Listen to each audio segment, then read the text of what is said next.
Welcome to Behind the Paranormal with Paul and Ben Eno. Does New England have its own lake monster? Who or what is the Rougarou? Are there pukwudgies scampering around southeastern Massachusetts? Hello, and welcome to the 883rd edition of Behind the Paranormal with Paul and Ben Eno, coming to you from WOON AM and FM radio in Woonsocket, Rhode Island, on the Paranormal Radio app from TalkStream Live and TuneIn.com. I'm Ben, and those cryptic questions came from my co-host, partner in Paranormal Adventures, and dad, Paul. And today we bring you a familiar guest about an exciting new TV series. And if you'd like to join us on the air, you can give us a call, 401-766-1240. That's from anywhere. Or if you want to get a question to us, you can email Paul at behindtheparanormal.com or get to us via various social media platforms. Coming to us via Skype today is Aleksandar Petakov, a regular on the show and one of our merry band of field researchers, particularly in the Pennsylvania Triangle case. Alec was born in South Africa in 1993, the last year of apartheid in that country, to parents who had fled the civil war in the former Yugoslavia. He grew up in the United States and holds a degree in communications from Quinnipiac University in Connecticut. Traveling across the U.S. and the world, Aleksandar has looked into various cryptozoological creatures, such as Sasquatch, the Loch Ness Monster, the Lake Champlain Monster, mystery big cats, as well as other Fortean phenomena, such as UFOs and mysterious places ranging from the Bridgewater Triangle of Massachusetts to the Hermit Kingdom of North Korea. He is executive producer of the new TV series Chasing Legends. His website, petakovmedia.com. So, Aleksandar Petakov, welcome back to Behind the Paranormal. Thank you guys for having me. It's awesome to be back here with you guys. It's, amidst all the craziness that has been 2020 and the pandemic, it's just nice to be back with some familiar faces. Right? That's great. Well, you're our dear friend. Indeed. Especially in such odd days that we live in. But I guess, let's just hop right into the meat and potatoes of it. So tell us about the series Chasing Legends, and what legends have you been chasing? Sure. So Chasing Legends is the basic idea. It's kind of right in the name there. It implies you were chasing legends. So mostly focused on cryptozoological things. So cryptid, these are mysterious or unknown animals, previously undiscovered creatures. There's a little bit of a paranormal element to it. Some cryptids perhaps are more paranormal than others. A friend of mine, Nash Hoover, kind of came up with the idea, and actually it was end of 2019 into 2020, early 2020, when he contacted me saying, we're hoping to start filming our first season. We'd like to come out to Massachusetts to do an episode on the pukwudgies of the Bridgewater Triangle. Would you want to be a guest investigator, and maybe do you know anyone in the area who might have some stories to tell? And of course, I reached out to Paul, one of the first people I reached out to. So Paul will be in the pukwudgie episode, as well as John Horrigan, who's a friend of mine, who has researched a lot in the Bridgewater Triangle back in the day. So that's kind of where it came from, and it wasn't until we filmed the first episode, which happened to be 3 days before Massachusetts went into a lockdown. This was in March of 2020. I'll never forget it. Paul, you'll remember that. Oh, I'll never forget it either. Yeah. We were out there filming, and 3 days later, the world shut down. So that was that last sort of bit of normalcy. After that, we filmed that episode.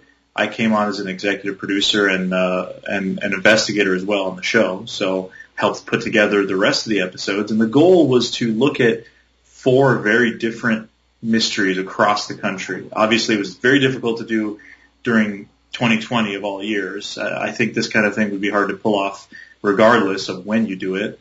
As I said, it was 4 different cryptids. So in total, we have the 4, and they're in 4 different areas of the country. So the pukwudgies, of course, in Massachusetts. We also have the Lake Champlain monster in Vermont/New York, Lake Champlain.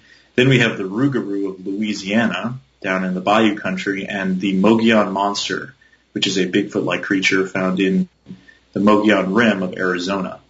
So we have a crew, and we are all from basically different parts of the country. We have most of the crew is from Minnesota. We also have one of the producers from California, and then myself from New England. So we're really on 3 different time zones. So getting everyone together is tough, especially during this year. But somehow we managed to pull it all off, and now we are in the process of releasing the episodes. Very good. Okay, Ben, why don't we jump right into a question from our very excellent questioner, Peter from Bogota, Colombia. Our tenacious listener, Peter in Bogota, writes, one recurring challenge in a show of this type is how do you satisfy the audience if you don't find anything? The crew was searching for a long time with night vision and nothing happens. My suggestion would be to do reenactments of actual dramatic cases or encounters during the show. What do you think would be a possible solution as this will continue to occur, searching with no dramatic result? Sure, that's a good question. I think we try to keep it as authentic as possible and break the mold from the usual reality TV programming where there will be a night investigation, there's dramatic music, and there is, either total fabrication of what happens, they make up what happens, or they do something for dramatic effect. We purposely don't want to do that. We want to keep it as authentic and tell you, hey, look, we went out here, we spent a night in this area, we may or may not have had anything happen. We had a few incidents on some of the episodes, but nothing, very definitive. And then, we kind of just lay that out there, and how do you make it interesting? Throughout the course of the episode, you have to talk about the history of the region. We do a lot of talking, interviewing folks who are investigating the phenomenon, as well as people in the area. So we just put out our Lake Champlain episode, and that episode is much more interview heavy. We interview a lot more eyewitnesses than we did for, say, the Mogollon monster episode, which is probably the one he's referring to, where we had 3 interviews and then a night investigation, which was about almost half of the episode, where we did have some strange stuff happen up there in this wooded area of Arizona where you have lots of other wildlife. We had elk bugles going on during the night. Movement, myself and one of the camera guys, as we split up during our night investigation, we had some kind of a wood knock. I mean, it sounded like a wood knock that you sort of hear with Bigfoot phenomena. I've heard similar stuff like that in other parts of the country out there at night, and it's eerie when that sort of thing happens. And we just try to portray it as accurately as possible. Like I said, we don't fabricate or exaggerate or put dramatic music to make people sit on the edge of their seats. We kind of just keep it authentic and show our experiences, and then at the end wrap it all up and say, well, this is what we had happen.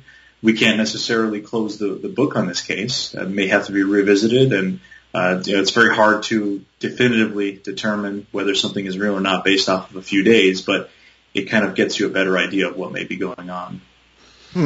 Right. Well, I mean, the format can only allow so much, too, right? Sure. There's only so much you can kind of fit into a certain time period. And it seems like it's pretty fluid, right? Like, going from more on-site kind of experiences to more interview-heavy. Do you find that one particularly works better for the other, or does the case kind of dictate the format? I would say the case dictates the format more so. Generally, the format is, we sort of do we're taking you along for the journey with us. So we'll start with our intro montage done by John Horrigan, excellent narrator, and then a little intro on the show, and then sort of a montage of us traveling or en route to the location. And then we start doing segments. We'll talk about it. Hey, we're going to go meet with this person. He's going to tell us a little bit more about this case, and then we'll do the interview. From there, usually we try to do a daytime investigation to get kind of a feel for the area. It's never really a good idea to just run into an area at night that you've never been into, especially when you're dealing with mountain lions and rattlesnakes or alligators and water moccasins in areas that, creatures that very well could be fatal were they to attack you. So you want to get a feel for the area. So that's the general format, and then we'll do, like I said, the interviews and go from a daytime investigation into a night investigation. And like I said, it's fluid. And for example, in the Champ episode, the night investigation is a lot shorter. It's very hard when you're out there in a kayak in the middle of a lake and there's 80 feet of water beneath you, and there's slight waves coming through, and you've got all this gear on this little kayak that's shaking back and forth. So it's a little bit different than being out in the woods in, say, Arizona or in the swamps in Louisiana, where you are on flat ground. You're able to stay out there for a longer period of time than you would be in a boat, or in like the Bridgewater Triangle where it was March New England weather, so you can only stay out at night so long until you really start feeling cold. Yeah, it was a brutal night, but we still stayed out for about 3 hours doing our night investigation in the Freetown State Forest. I was a little younger, I would have been with you. But you've done a lot of work here in New England. and particularly with the Lake Champlain monster at Champlain is known, but also with Bigfoot in the White Mountains. Yeah. And I remember that for us in New England here, before our good friend Michael Mitchell, the artist, translated a few years ago, you would be known to have made it in New England as a paranormal investigator if Michael had turned you into a cartoon character. And he did that with you regarding, and it's a really great likeness in the comic book of you investigating the New Hampshire cases of Bigfoot in the White Mountains. Can you talk a little bit about that scenario in New Hampshire with Bigfoot? Sure. Yeah, I mean, that was sort of funny. That was, Michael had contacted me asking if there were any Bigfoot sightings in New Hampshire, and I had said, of course, and I started hitting him with some links, and he was kind of blown away. He was thinking of doing a comic on that topic, and broader story to that is that a place like New Hampshire, a lot of the states in New England are very forested, particularly northern New England. We're talking Maine, Vermont, New Hampshire. There's a lot of woods. Maine is the most forested state in the U.S. per forest, the amount of forest, and New Hampshire is number 2 after that. So there's a lot of great habitat. We have a lot of moose, a lot of black bear, bobcat, plenty of deer. I mean, there's plenty of food sources. Moose are very large animals. I mean, they can get up to 1,200 pounds, and they thrive. Our moose stories. Oh yeah, and I mean, there's thousands and thousands upon them in northern New Hampshire and Maine, and even in southern New Hampshire. In the area I go to frequently, there's a population of moose there that's there year round, and I mean, we're talking maybe only about an hour from Boston itself. So there's a lot of habitat, and that being said, there's a lot of stories. Now, there are Bigfoot stories throughout the state. You'd think most of them would be up in the White Mountains, but they're actually not, because that's where the least amount of population lives. Sure, you have little towns and settlements, and the sightings usually happen on the edges of town, but they don't happen in the middle of the White Mountain National Forest where there's nobody walking through. More sightings in New Hampshire tend to be in the southwestern and central western part of the state, where there's actually it's very rural, but there's a fair amount of population out there in terms of houses. Maybe people that live out in the woods and their nearest neighbor is a mile away, or they can vaguely see their neighbor's house. Those are the kinds of areas those people deal with all woodland critters in their yard all the time, and that's actually where a lot of sightings happen in New Hampshire. Other parts of the state as well, southern New Hampshire, even into the seacoast. As I mentioned, Maine has a lot of woods too, so it's pretty much contiguous forest from Maine into New Hampshire into Vermont. I mean, animals certainly travel through those areas. The only natural barriers you'd have, I suppose, would be rivers, such as the Connecticut River in between Vermont and New Hampshire, and the Saco River then in Maine and New Hampshire on that border. So there's a lot of sightings. And New Hampshire was clear-cut several times, as the rest of New England was hundreds of years ago, cleared away for agricultural land. That pushed a lot of species out, but with the return of forest, and now lots of protected forest, and whether it be state forest, national forest, private conservation areas throughout the state of New Hampshire, there's a lot of woods, and that has brought back the moose, the black bear, deer population. These animals have begun to return. Some would argue the mountain lion, as we've discussed before, and then Paul was in my documentary about that subject, Lions of the East. But with that being said, there are older sightings of Bigfoot-like creatures in New Hampshire. There's logging stories from northern New Hampshire about wood devils, these creatures that were described as tall, hairy creatures that would hide behind trees, and you could almost walk into one before seeing it. They let out terrible screams at night.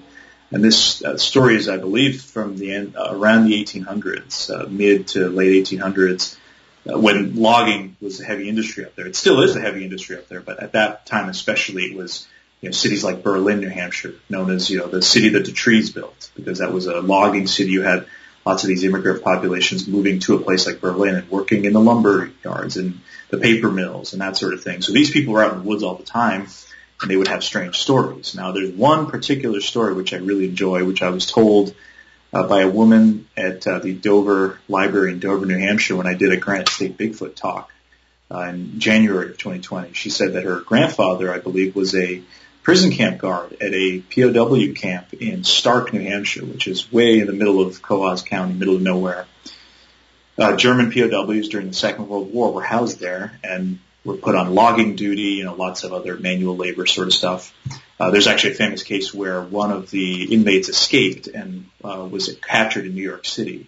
there's a book written about that. It's sort of a famous escape story. But supposedly the grandfather of this woman said that these German POWs would complain when going out in the woods that they were frightened by seeing gorillas out in the woods. So, why would these people who have no connection to the folklore or lore in that area where there happens to be wood devil stories are describing gorillas and refusing to go back into the woods because they see gorillas ostensibly in the woods of rural New Hampshire? It just doesn't really add up unless you connect it perhaps to this larger Bigfoot Sasquatch kind of story. So there's a lot of sightings throughout the state. I mean, up until modern times, you have plenty of stories all over. Yeah. Ben, you look like you have a question. Oh no, I'm silently listening, and it's I don't know, it's interesting because it's not like you can make a claim that someone is just saying, oh well, I'm seeing Bigfoot. It's interesting that they use the word gorilla rather than because I don't think there's really anything applicable in German folklore, right?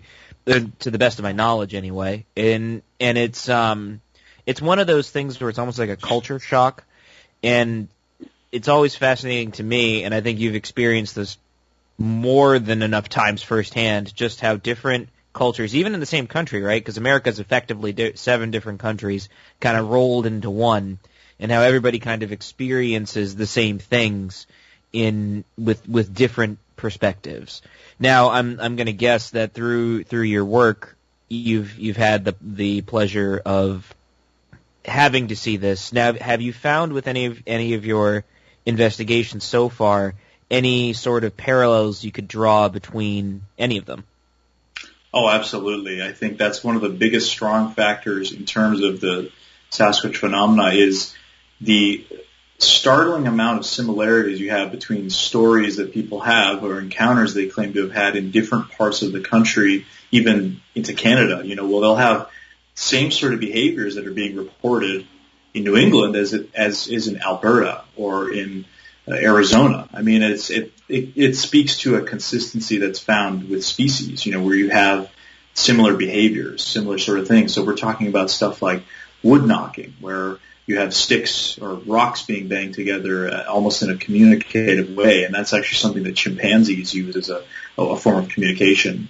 Whooping and hollering and vocalizations. Obviously, primates are very vocal. As primates ourselves, I don't need to say much about that, but chimps and gorillas and orangutans, they vocalize and let each other be known. Presence of smell in a lot of encounters, where you'll have, in the Florida down south, they call them skunk apes. So, either because it lives in such a musky, swampy environment, or there's a smell associated, but in about 40, maybe less than 40% of encounters all across North America, you have people reporting putrid smells, either as a sulfur-like smell, rotting meat smell, wet dog. A lot of people have described them, that I've heard even personally, a monkey house smell. Say it smells like the monkey house at the zoo. That sort of thing. And it's not described in every encounter, which is interesting because gorillas can actually control their scent glands when they're agitated or angry to use it as a deterrent.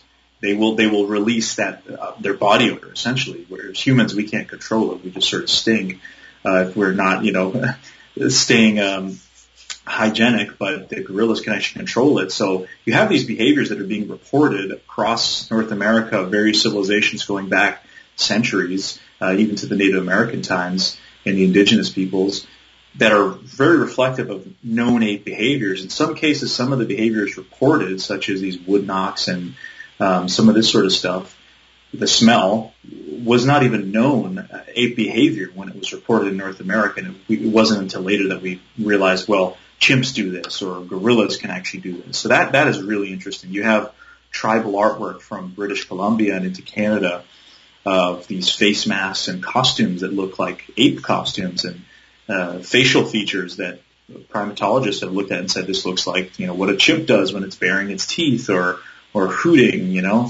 So how would these isolated tribes be able to articulate what ape facial features might possibly look like in the rainforests of British Columbia? Now, to add back to your point, Ben, about the use of the word gorilla. So you have throughout North America, at least when colonization began, all these old newspapers which will report, and I have a big collection of them. I'd be happy to forward it to somebody if they were interested.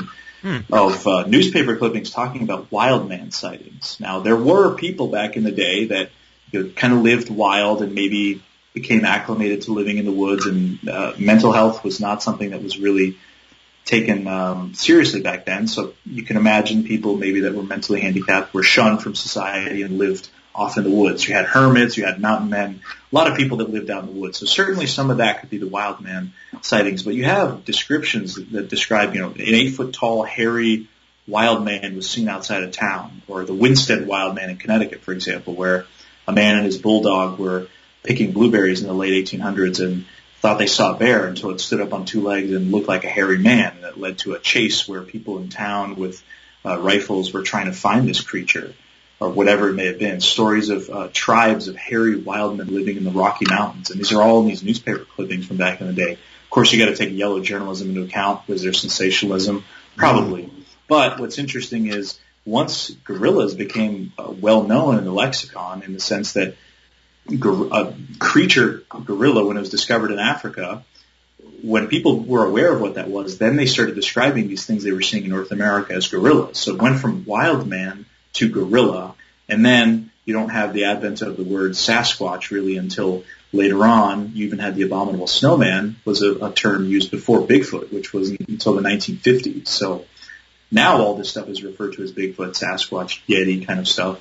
But back then, it's interesting is they had to refer to it in different terms. So you had a lot of localized stories. So in Arizona, like the one we covered in Chasing Legends, the Mogollon monster, which was described in the late 30s and 40s by Boy Scouts that were having their camps terrified by some sort of strange creature.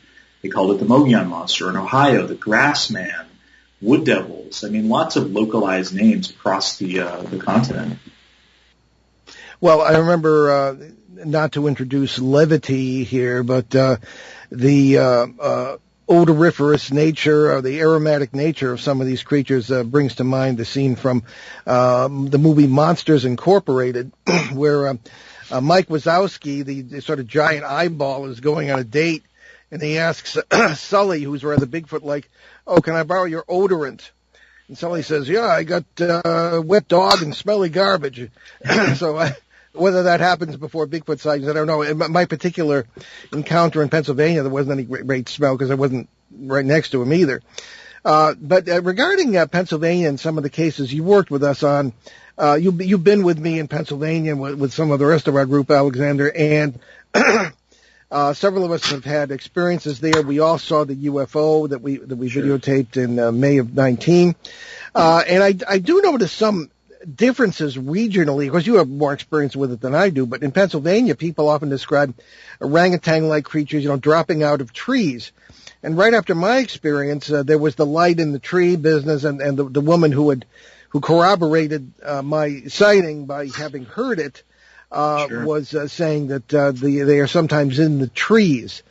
Now, that seemed to me like it struck me as kind of a regional oddity there, and and particularly with the Mogollon monster in Arizona, and I was a Boy Scout camping in New Mexico, and we had an experience with something like that in 1967. So I relate to that, but the regional differences, there do seem to be some regional differences as far as maybe appearance is concerned. And we're coming up on our break, but maybe after the break you can talk a little bit about the differences in appearance regionally, albeit understanding that there are similarities in behaviors. So I guess we can might as well take our mid-show break here. You're listening to Behind the Paranormal with Paul and Ben Eno on WOON 1240 AM and 99.5 FM in New England's beautiful but gray Blackstone River Valley today with our great guest, Aleksandar Pettikov. We will be right back.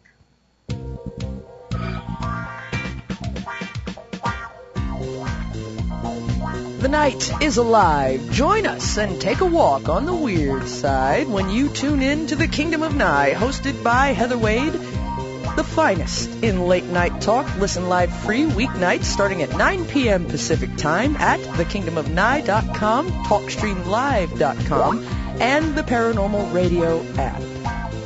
Wanna take a ride? Okay, well, there you have it. Heather Wade, our good friend, check out her show. So we're back, WOON 1240 AM and 99.5 FM in New England's beautiful Blackstone River Valley with our guest, Aleksandar Pettikov, and we're talking about chasing legends and legends he has chased. So regarding that pre-break question, Aleksandar, about different, even physical differences from region to region, have you run into that at all between Arizona and Pennsylvania and New England? Sure.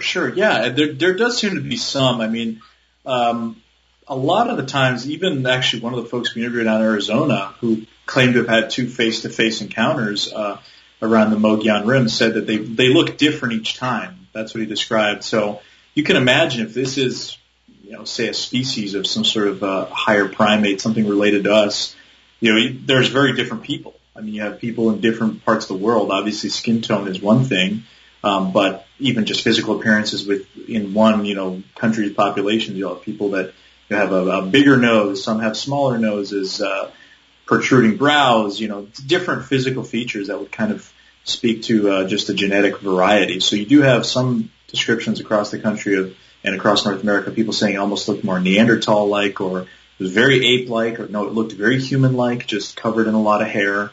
But there does seem to be, down south at least, the presence of a little bit more hair, shaggier perhaps, a little bit more, sometimes with like a longer beard, just shaggier hair, whereas in the Pacific Northwest and the Northeast and some of Appalachia and some of these areas, it tends to be more, shorter hair. It looks more gorilla-like, I'd say, in terms of, the consistency of the hair. Facial features can vary, and they tend to be a slightly smaller in stature down south. Some people have thought, well, maybe there's a totally different creature altogether, because it also seems to be a little more aggressive, at least in some in cases like the Fouke monster in Arkansas, or some of these skunk ape stories, wood apes, swamp apes. There's all sorts of names down south. Wood boogers, that's also another term, a pretty Bigfoot term. So there does seem to be some sort of variety. I mean, I've heard, though, in New England, people seeing orange-looking fur versus dark black, or even famous case in southern New Hampshire, Hollis, New Hampshire, Flea monster, as it was called, as it was seen at the flea market, which is depicted in the comic there with Michael Mitchell. That was described as almost a lightish, blondish kind of hair. And there's been stories of white ones. Now, a lot of people think, the Yeti would be white in color, but actually it's also described as being darker in color. But that could perhaps be an old age thing. There's a famous story up in Canada, in way northern Ontario, called Old Yellow Top, where it was described as brownish fur, but it had a yellowish hair on the top of the head. In the crescent, and not in the crescent shape, but in the sort of the pointed shape of the head that these reports typically have. So you do have a variation that could be just perhaps regionally. I mean, maybe as you have other species that blend in a little bit with their particular environment, natural camouflage. I mean, mountain lions in the Southwest will be a little bit more dusky colored. They blend it a little better with the sand down there, whereas maybe in other environments a little bit darker to blend in with a woodland environment. So if it is a species of some kind, you'd imagine there's some sort of regional adaptations. If you live in an aggressive environment like the South, where you have hogs and gators and water moccasins and invasive species like pythons in the Everglades, maybe you have to be a little bit more aggressive in your nature. Whereas in the Pacific Northwest, you have so many millions and millions of untouched acres that you can just kind of do your own thing and live out there and not have to deal with anybody. It depends. I mean, there's the temperament that can be perhaps explained by people having, there's good and bad people. Maybe there are bad Sasquatch based on experience. Let's say you've had a negative experience with a hunter.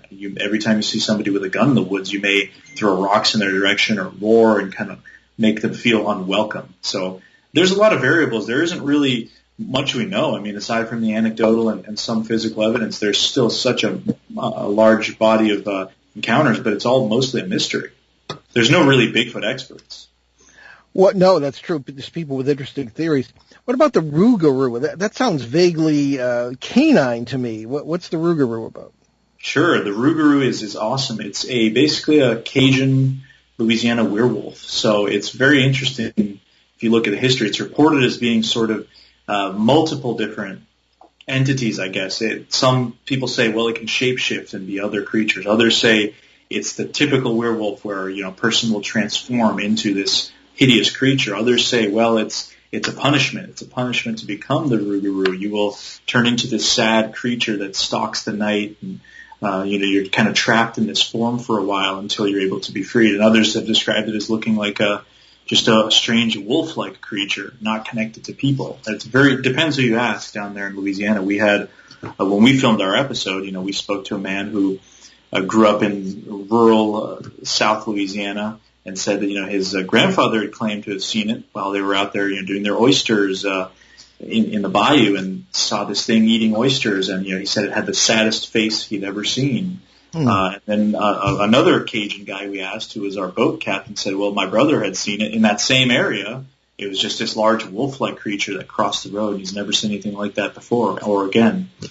But it really is really interesting, because if you trace the sort of folkloric history, you have obviously the Cajun people are descendants of the Acadians and the French Canadians that sort of settled in Nova Scotia and eastern Canada, that were basically ethnically cleansed by the British in the 1700s and fled to, at that time, was either between Spanish control or French control, New Orleans and Louisiana, which was King Louis, obviously named after Louisiana. So they settled in this bayou environment, and they had stories. You still have stories to this day of the Lougarou in Quebec and some of these areas where you have French stories. But in France itself has one of the most famous werewolf stories out there, the Beast of Javedon, which was described as this creature that killed many people. And some have theorized, well, it was a pack of rabid wolves that were just raiding these villages and killing people, and that's where the real story of the werewolf kind of came about. I mean, throughout Europe you have werewolf folklore, of course, but it's very interesting to follow the Rougarou as it traveled from basically Europe to Canada, or at least what was British Canada at that time, then down to Louisiana, and how that story is still persisted. And it changed from the Lougarou to the Rougarou, as the Cajun language is sort of a older form of French that is molded in with English and some Native American words. So culturally, it's a very interesting phenomenon. We have a Rougarou tradition right here in Woonsocket, Rhode Island, as a matter of fact, right down at the end of our street, which is on Woonsocket Hill, as I guess about a good part of the town is. There's a cave called the Devil's Hole. If you look through some of the more obscure New England traditions and legends, you'll find that. Now, Ben and I were there with a film crew about 3:00 in the morning one morning, Ben, some years ago. That. Yeah, you forgot about that? No, I remember that. I remember it very well, actually, because it was we were filming it for a companion piece to The Conjuring. Was that what it was for? Yes. Yep. Yeah, we did a featurette for the release of The Conjuring 2013. But anyway, nothing happened. And but you grew up here, and you and the kids in the neighborhood had a lot of strange stories about what went on up there, including your own experience. But we've talked about that before. But now let's get to Champ, the Lake Champlain monster. Now, you've done a lot of work with that. So tell us about Champ, and a lot of witnesses, huh? Sure. Yeah, Champ is no secret. That's one of my favorite mysteries out there. Probably one of my favorite cryptid mysteries. I mean, don't get me wrong, the Bigfoot stuff fascinates me because it's so prevalent. I mean, wherever you go, basically, if there's woods in North America, chances are there's either history or sightings. Whereas Champ is something that really only is occurring in Lake Champlain. I mean, there are other lake monsters, Loch Ness and Lake Okanagan, Ogopogo. You have these stories, but Champ itself, it's only contained in one body of water, which is the massive Lake Champlain in Vermont and New York, a little bit jutting into Quebec there in Canada. So, I had done this series in 2018 called On the Trail of Champ, which was sort of a 5-part series documenting the whole story of Champ, top to bottom. This was different. This was us actively going out and talking to eyewitnesses, divers, people that spend time on the lake, hearing their encounters, and then actually doing our own sort of research and just hanging out on the lake at night. And it was really cool to be back there after a while, having been so interested in it and constantly hearing about new sightings and stories. And 2020 seemed to be an uptick in sightings and video. There was almost every weekend a new sighting reported, multiple pieces of video and photo that were being taken, especially in St. Albans Bay, which is where the famous Sandromancy photo was taken in 1977, which has never been proven or disproven, still considered to be one of the best lake monster photos in the world. very recognizable. People will recognize it. It's after that Loch Ness photo, which has been debunked. It's basically the most famous lake monster photo. St. Albans was having an uptick in sightings. The whole lake, I think it's either, I try to figure out why, because I was told there was a lot more people on the lake this year than usually other years because, COVID, everything was slowed down. People were perhaps staying local, or if they were traveling from New England or New York, they were just going to the lake instead of traveling to faraway destinations. A big factor also is that the border between the U.S. and Canada was closed. So you had these large commercial ships that usually travel between the U.S. and Canada shipping goods. That was no longer going, and that actually kicks up a lot of mud, and the visibility in the lake this year was very good because there was a lot less. Well, there usually is that blue-green algae that grows in certain bays, but the wide section of the lake, there was not as much debris being kicked up by these huge boats. So you had clarity. Maybe whatever's in there was coming out more, or simply people were slowing down a little bit to actually look and observe and spend more time on the lake. So a very interesting phenomena that we went in September of 2020. So right kind of as everything was going on, and it was very interesting that time to be there. But wherever you go on Lake Champlain, gas stations, shops in Vermont, you can talk to people, and chances are they either have had their own sighting or know somebody that's had a sighting. I mean, we had so many random encounters just in a gas station talking to people, and the person in line waiting to pay for their order, will say, well, hey, one of my buddies, he had a sighting while fishing in this park, or, oh, my high school professor was a guy who claimed to have had a video, and he was on the Discovery Channel talking about it. There's it's almost everywhere you go, and I think that reflects in the episode with the space. We had interviewed somebody who had their sighting in the 1980s, and then you have a sighting that happened virtually a couple weeks before we were there, and there was actually a sighting the very weekend before we were there, so 5 days before we were there in that very bay. So Champ is a very interesting phenomenon. It's this lake monster that's described there, as I said, and it's a very ancient lake, and it has a very interesting history as being part of the Champlain Sea as recently as 10 to 12,000 years ago. A body of evidence that there were whales and other marine mammals and other animals and fish that lived in that lake, and many of them have adapted from saltwater to freshwater, such as the sturgeon and the landlocked Atlantic salmon that live in the lake. So it's a very fascinating body of water, and there's something mysterious going on. Well, I remember we'd go up there once in a while when Ben was little, because we have family in Vermont, and we would eat at a restaurant that was, and they put you out in the summer on these floating docks, and you could eat your meal out there. And Ben was far more interested in watching the lake than he was within his hamburger or whatever it was. Hey, you never know. You might come up and you can shake his flipper, I mean. It could. Right. Yeah, and however, we haven't had any dramatic encounters there. But we have had a few maybe with those old little sweethearts, the puckwudgies, in the area of particularly Bridgewater Triangle in Massachusetts, which we don't live very far from, and really neither do you. So I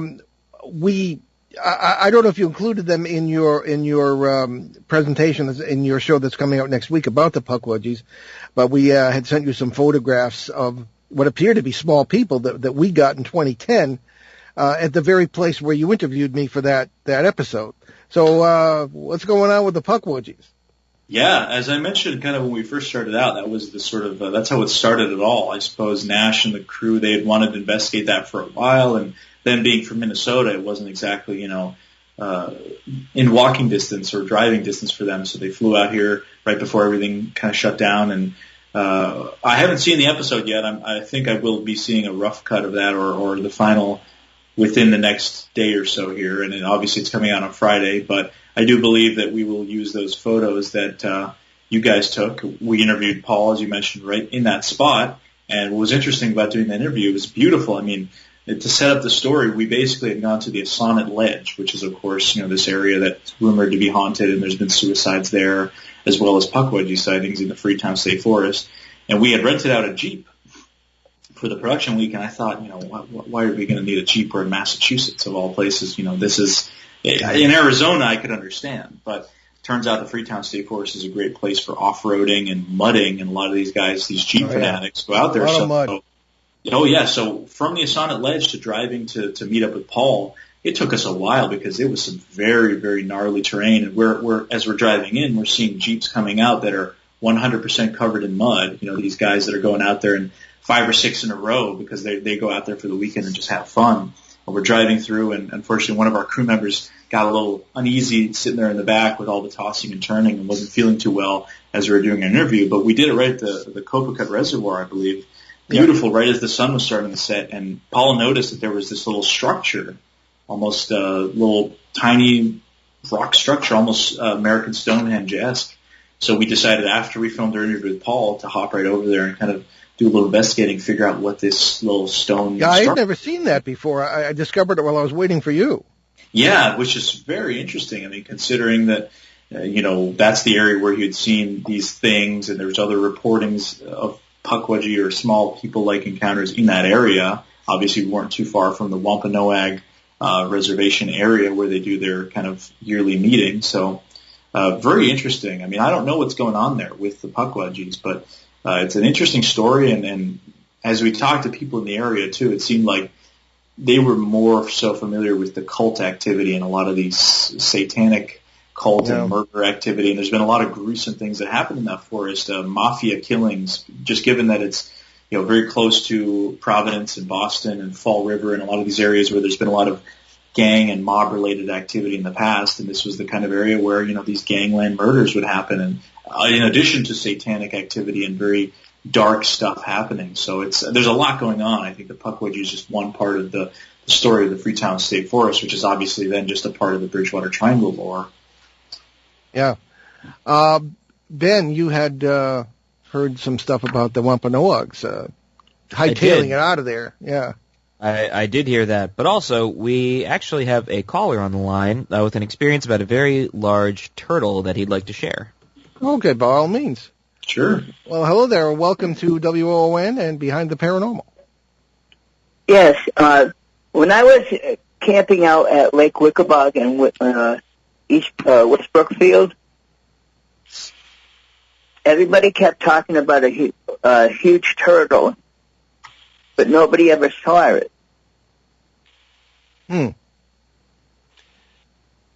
Now, yeah, because in the Bridgewater Triangle area, there are lots of talk about giant snakes, giant birds.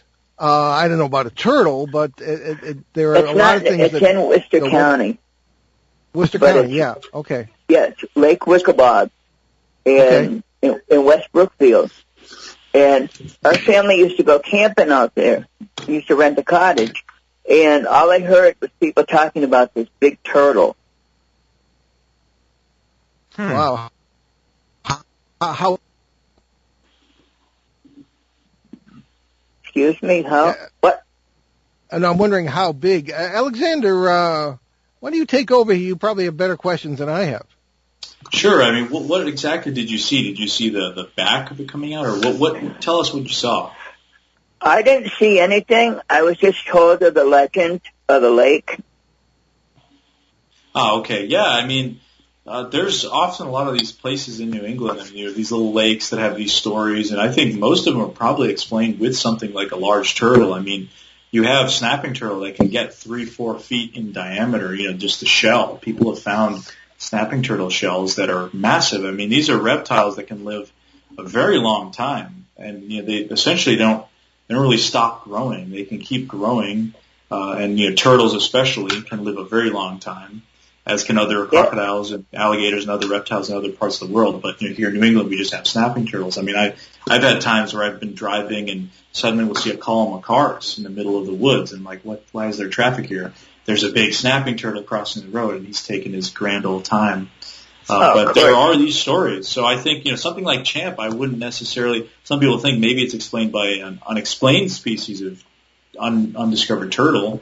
But a lot of these other local stories in smaller bodies of water probably are either a very large fish or something like a large turtle. Because they said it, where we used to, me, my sister, and my brother used to go there's a creek at the end of the lake. And supposedly it was just off to the right-hand side of the creek. But we never saw it. That's the problem. Yeah, I mean, that makes sense. Snapping turtles like those kind of environments and could hang out in those sorts of areas. I guess probably snapping turtle because it's the largest of the turtle species we have here. I mean, you have boxer turtles and other small ones, but they really don't get larger than besides small, the sea turtle. plate. Sorry? I said beside the sea turtle. Yeah, Right. Yeah, obviously you have sea turtles that come up in New England occasionally on the coast there, but the snapping turtles, like I said, are pretty much the biggest one we're going to have around here. And there could be some that are very large in size, absolutely. Yeah. Okay, well, thank you for calling in. We'll keep an eye out for that situation. See if we hear any more about it. Thank you. All right, I'll let you know. All right. Thank you. Okay, Aleksandar, before we burn up the hour here, tell us again about the series, where people can see it, and the debut was last Friday, was it? Yes, yeah. So you can watch it on YouTube at the Chasing Legends channel. Now, sometimes when you search Chasing Legends, there's a documentary about, I think, the Tour de France or something like that comes up. So then that's not it. It's going to be quite confusing. Best place to go is probably ChasingLegendsCrew.com. That has all the info, or my website, PetikovMedia.com. There's links to the YouTube, and throughout the month of February, all 4 episodes will be released Fridays at 7 p.m. Eastern. So you have, last Friday was the first episode, which was, as I mentioned, the Mogollon monster, this Bigfoot-like creature. This Friday, the Lake Champlain episode. This coming Friday will be the Pukwudgie episode, in which Paul is featured in. So if you want to see Paul in this episode, stay tuned for that. And then the season finale is the Rougarou, which is, as we talked about, the werewolf of Cajun folklore in Louisiana, and that will be the last February and Friday. So February is Chasing Legends month, and after that you'll still be able to go to YouTube and watch it right from there, and eventually it might be on some other platforms as well, but for now YouTube is what we're sticking with. Will there be a second season? Yes, there may be a second season in the works. We're kind of still, obviously we're wholly focused on season 1 right now and getting it all out there and kind of doing that, but there are some plans to perhaps do some further investigating. There's an abundance of these stories out there. So there's not like you could spend a lifetime just searching for one cryptid, let alone tossing your luck into multiple different arenas, so to speak, in these cryptid stories. Next time you're down here, we'll have to look into Blackie. That's my name for it. The alleged Blackstone River monster, 2015. I have occasional luck with videos, and I happened to be taking a walk along the bike path in Lincoln, Rhode Island, and right in our listening area here, and I heard this huge uproar in the water. The Blackstone River, just to the left of the path, down a little bit of a bank. And I got the video out, and in the video you can see this huge head, and it looked to me almost like a python. And it looked at me with the worst dirty look I ever got in my life, and then swung away, and then down into the water, and it was gone.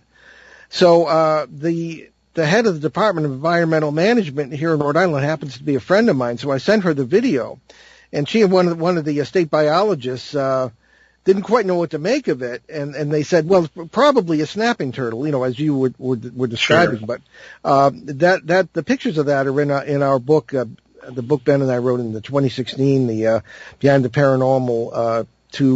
I should say Behind the Paranormal, Everything You Know Is Wrong. But sure. Anyway, and also, but it was quite the interesting experience. But this thing was just. I'm thinking maybe python, invasive species, because it never would have survived the winter around here. Sure, and there are cases like that where in New England, especially in Maine, you had the Westbrook python a few years ago, I think in 2015 or around that time as well, where people were reporting seeing this python in this river, and they found a snake skin there, and that snake skin is on display at the International Cryptozoology Museum. And some people think the skin was planted there, that it wasn't actually found in that perfect of a condition, but it was a huge, python-like skin.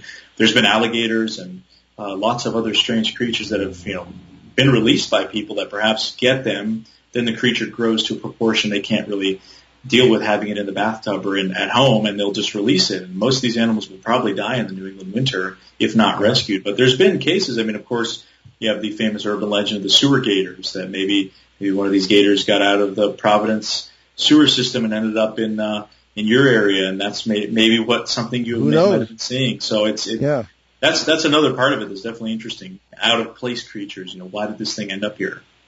Well, there was one rather humorous event. Ben was a kid. As a matter of fact, Ben was camping in the woods with a friend while this was going on.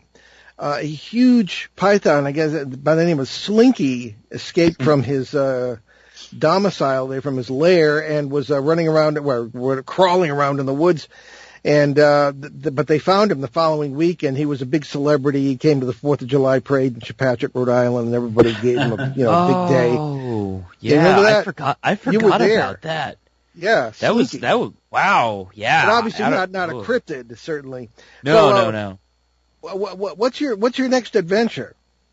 Sure. So I'm currently actually working on a Bigfoot documentary about New Hampshire for Small Town Monsters, which is this my friend Seth's production company that do all sorts of documentaries about cryptids and on the trail UFOs and all sorts of stuff.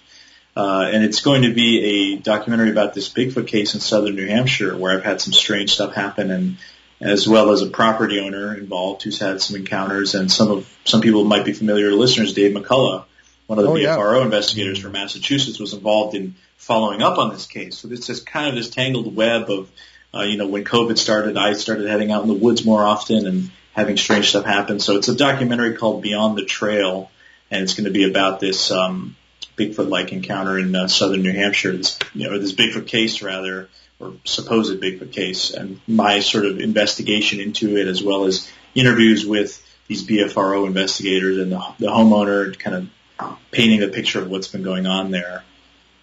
So definitely keeping busy. That, other adventures, just keeping doing content for my YouTube channel as well, Sasquatch Out of the Shadows, where I do a weekly live stream on Monday nights at 8 p.m. Paul's been on the show, where we talk about, Bigfoot, cryptids, all sort of topics. We actually have coming Monday, we have Jesus Pion on the show. He's a Bigfoot researcher out of New Mexico, also an actor. He was in Breaking Bad and has been in a lot of other movies, so it'll be fun to talk to him. And I do videos for that channel as well about Bigfoot and other cryptid sort of stuff. Good, busy young man. One of my honorary sons, Aleksandar Petakov, and your website is petakovmedia.com, correct? Yep, that's correct. That's PETAKOV media.com. That's the best place to get links. You can, if you go right on the film and video section, or any of the links on the site take you to social media. You can go to YouTube and either watch my channel, Sasquatch Out of the Shadows, or the Chasing Legends channel if you want to watch the episodes that we've talked about today, and links to pretty much everything on there. That's the best place to get access to whatever you'd like to see. Okay, outstanding. Ben, we better get into our announcements. Yes, because we always have a plethora of announcements, if I can get to them very quickly. So plans are still on for our in-person New England Parafest on April 10th and 11th in Kittery, Maine. Wow, that's only, 2 months away now? Yeah. We plan to be there both days, but we will do a live broadcast of the show from there on Sunday at noon. Then we're scheduled to speak at that afternoon at 3 p.m. Other speakers will include Shane Searway, Andy Kitt, Dennis Stone, Nomar Slevik, the Connecticut Paranormal Research Team, Kristen Evans, Dave McCullough, of course, Lynn Nickerson, and Tom D'Agostino, and you can check that out on Facebook, New England Parafest 2021. You must be scheduled for that, Alec. No, I don't know if I'll be going this year. I'm not entirely sure yet, but okay. Well, I've spoken it in the past. Yeah. Okay, anyway, we're working hard on our new book, Behind the Paranormal 3, Uneasy Skies. Also contributing will be our colleagues Shane, Aleksandar, and Valerie LaFaso, somebody you'll be hearing more about. The book will also contain the best of our interviews over the years with the greatest researchers in the UFO field, as well as some of our own experiences. Look for the book released toward the end of the year. You can check out our current books, along with those of our other co-hosts at our show website, BehindTheParanormal.com, where you can also find out more about the show, our many cases over the years, our public appearances, and how to book us, along with some of our 900-plus free recorded shows from our 12-plus years on the air, including our 4.5-year run on CBS Radio, along with special shows and podcasts. So what's in the fridge for next week, Ben? Well, next week we have, it's February 21st, and we will have Emmy award-winning producer and New York Times best-selling author Lionel Friedberg. He makes his debut on the show to share some of his bizarre experience he has had in his 50 years of globetrotting, movie making, and all that in some of Earth's most remote regions, and how everything a shaman told him turned out to be correct. There you go. And just a quick note that we're uploading shows again to BehindTheParanormal.com, the archive there. Most of them are there. There will be over 1,000 hours soon. And our 900th show is coming up in June, and we're going to do something really special for that. So make sure you stick with us for that. We'll leave you today with a thought from that old darling 19th century American author Ralph Waldo Emerson. Common sense is genius dressed in its work clothes. I'm Paul Eno. And I'm Ben Eno. And thanks for joining us on our great cosmic journey, and we shall see you next time on Behind the Paranormal. Radio frequency 167 hours from now for another edition of Behind the Paranormal with Paul and Ben Eno.